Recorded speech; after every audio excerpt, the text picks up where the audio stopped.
going to just get on here and make sure that it looks like I'm live, but it doesn't look like I'm live when I look other spots here. So please make sure that you say hello. You let me know that you can see this. I'm wondering if we have an issue. Um, Again, somebody, if you get on here and say hello, let me know that you can actually see this because I am concerned. So give me a second here that we are not um,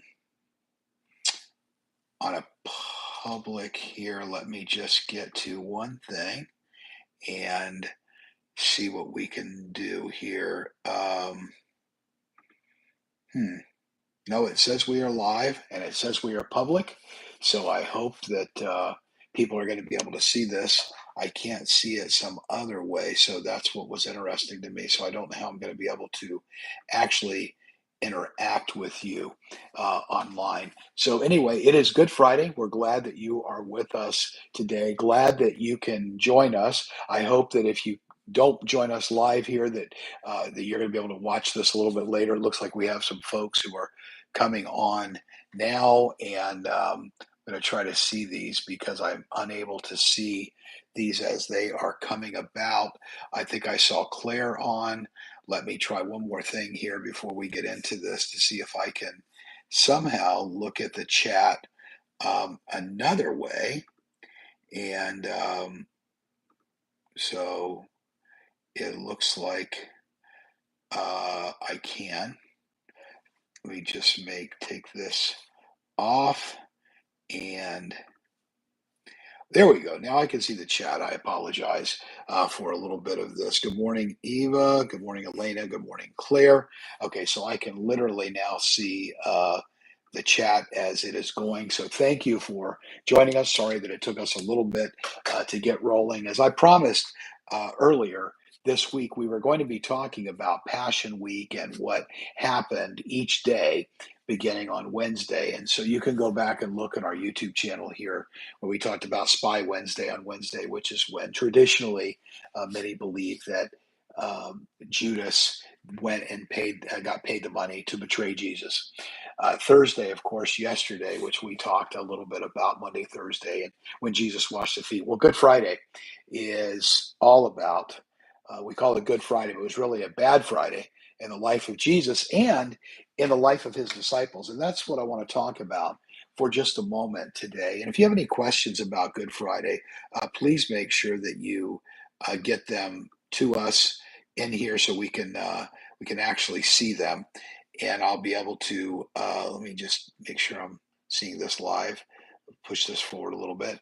Um, so anyway, make sure if you got any questions about Good Friday or something about Easter, feel free to put it on here and I'll seek to answer them because I am able to see on my computer screen here. I'm going to move it over here where I can actually look at some of this and see what we've got.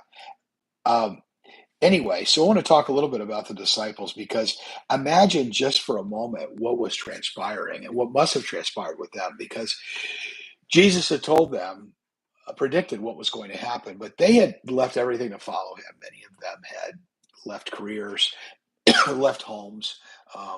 You had Matthew, who was Levi, the tax collector, who left a lucrative career to follow Jesus. And so it's interesting because imagine all of them. If you remember when Jesus was arrested in the story, and he was arrested in the Garden of Gethsemane, all of the disciples left him. Judas had betrayed him. They all scattered like a bunch of like roaches when you turn the light on. It just, boom, they were gone. And Peter, of course, followed at a distance, and we know what happened with Peter. And Peter was able to see what was going on. And then when he wound up denying Jesus a third time and he heard the rooster crow, Jesus was able to see Peter. But other than that, these guys all followed him at a distance, wondering what was going to happen, probably afraid for their own lives, thinking, what's happening here. And when they watch this begin to unfold, we don't know. We only know that one of them actually wound up there on Good Friday, when Jesus was being crucified. After everything, we don't know whether they were on the street watching him go through the street. When Pilate had washed his hands and say, "Look, I find no fault in him. You take him, you do what you're going to do." Then they decided to crucify Jesus along with the two thieves. And so I wonder if the disciples followed from a distance. I wonder if they, as he was going through the streets on the way to Calvary, I wonder if they watched him carrying the cross, because not one of them was there when he was carrying the cross. They had to pull, one of the Roman soldiers had to pull somebody from the actual crowd that was along the street to literally uh, grab that person and to help Jesus carry the cross, because he was falling under the weight of it already. And no disciples, nowhere to be found. They're all gone. They fled. So they may have been watching from a distance, but were scared that maybe something was going to happen to them. Somehow, some way, when they got to the cross, they got to Calvary, they got to Golgotha, known as the place of the skull, and Jesus was crucified. As he was hanging there on the cross, there was one disciple that was there, and it was the one that was referred to as a beloved apostle. And Jesus looked at him, looked at his mother, and said, "Behold your son, son, behold your mother." In other words, John, I need you to take care of my mom. Mom, John is now going to be looking out for you. But what must it have been like for this guy claiming to be the Messiah, this one who worked massive miracles? I mean, already he's raised the dead. Already he's healed the sick. He's caused the lame to walk again and the blind to see. He's forgiven sins. He's had followers. And now he's hanging on a cross, seemingly helpless. And now the disciples are hopeless. What did John feel like? Was this it? Is it over? I mean, they must have felt that way, because when everything was said and done, Nicodemus came and helped to remove his body and to go bury it. They must have been hopeless at that moment. They must have wondered what was going on. And one of the things that happened on the day of the crucifixion, on that Good Friday, because it wasn't good for Jesus, but it was good for us, that is, after his crucifixion occurred and he had committed his spirit to God, remember that the temple curtain was ripped in half and other bodies came out of the graves. It was like a zombie apocalypse. All these dead started walking again. They must have been totally confused all around the city. I mean, it must have been a sight to behold, because there was earthquakes and there was darkness, and the temple curtain ripped in two, indicating that now we would have access to God. But they didn't know that until much later.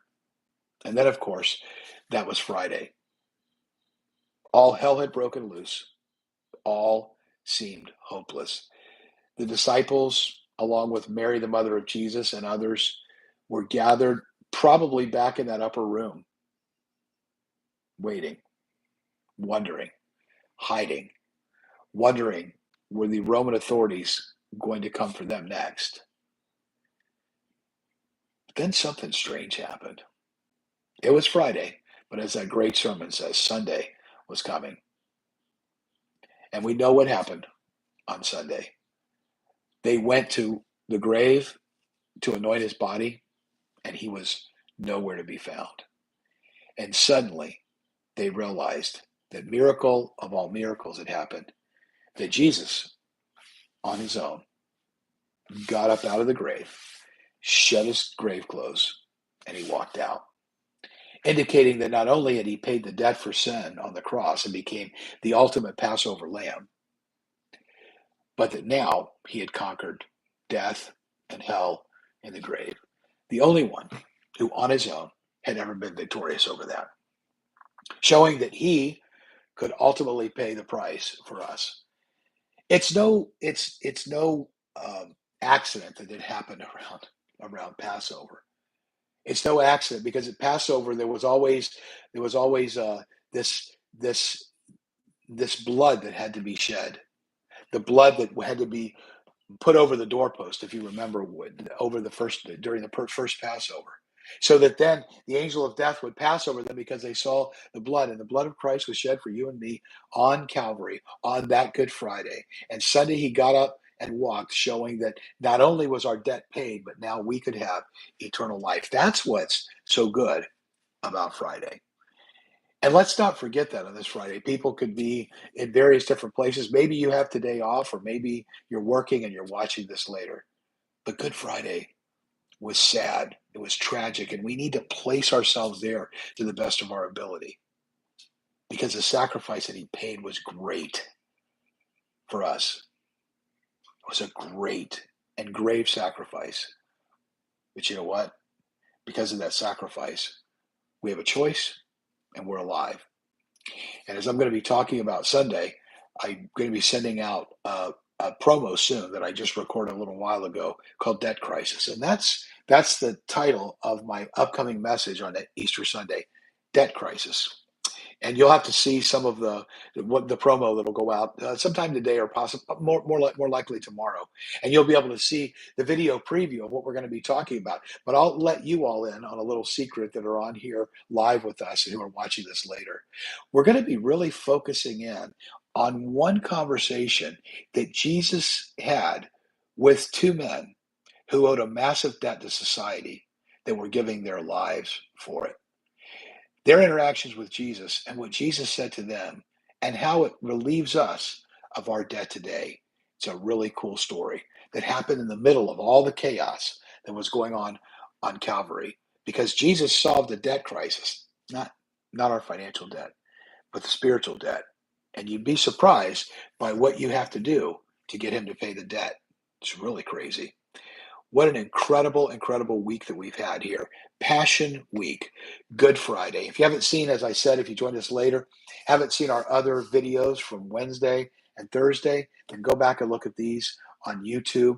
And we'll be back this coming Sunday live at Community Bible Church at 9:45 and 11 a.m. in person, or also live, I should say, online at 11 o'clock a.m. right here on our YouTube channel. And do me a favor while you're here, if you haven't subscribed, make sure that you subscribe and hit the little notification button. Then whenever I decide to go live, you may not get a text about it. It may just happen, and you'll be able to see this later on at some point, or you'll be able to tune in live at that moment. But get the notifications. We're able to do a lot of things via mobile now. I'm actually doing this on my iPad.